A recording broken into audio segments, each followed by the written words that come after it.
ಊಟನೇ ಅಲ್ಲಿ ಕೊಡ್ತಾ ಇರೋದು ಅವರು?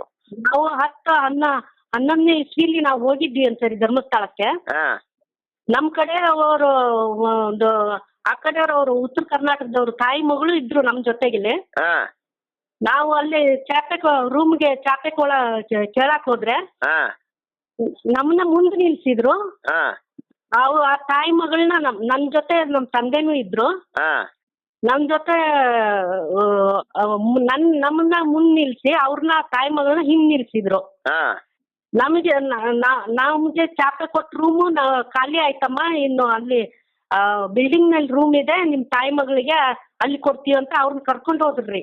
ಹಾ ತುಂಬಾ ಚೆನ್ನಾಗಿದ್ಲ್ರಿ ಮಗಳು. ಅದು ತಾಯಿ ಮಗಳು ಅಂತೂ ತುಂಬಾ ಚೆನ್ನಾಗಿದ್ಲು. ಮದ್ವೆ ಇದೆ ಅಮ್ಮ ಅಂತ ಹೇಳಿದ್ರು. ಹಾ ನಾವು ಬಸ್ನಲ್ಲೇ ಹೋಗಿದೀವಿ ಒಟ್ಟಿಗೆ.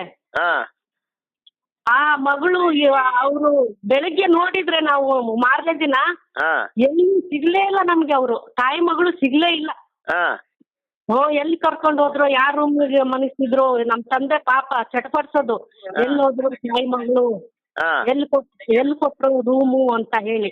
ಹಾ ಹಾ ಸಿಗ್ಲೇ ಇಲ್ಲ ಅಂದ್ರೆ ಸಿಗ್ಲೇ ಇಲ್ಲ ನಮ್ಗೆ ಎಲ್ಲಿ ಅವರು. ಆಮೇಲೆ ಹಾ ಮತ್ತೇನ್ ಮಾಡೋದು, ನಾವು ಯಾರಿಗಂತ ಹೇಳೋದು, ಏನ್ ಮಾಡೋದು? ಅವಾಗೆಲ್ಲ ಇದೆಲ್ಲ ಗೊತ್ತಿಲ್ವಲ್ಲ. 2011 ಹನ್ನೊಂದರಲ್ಲಿ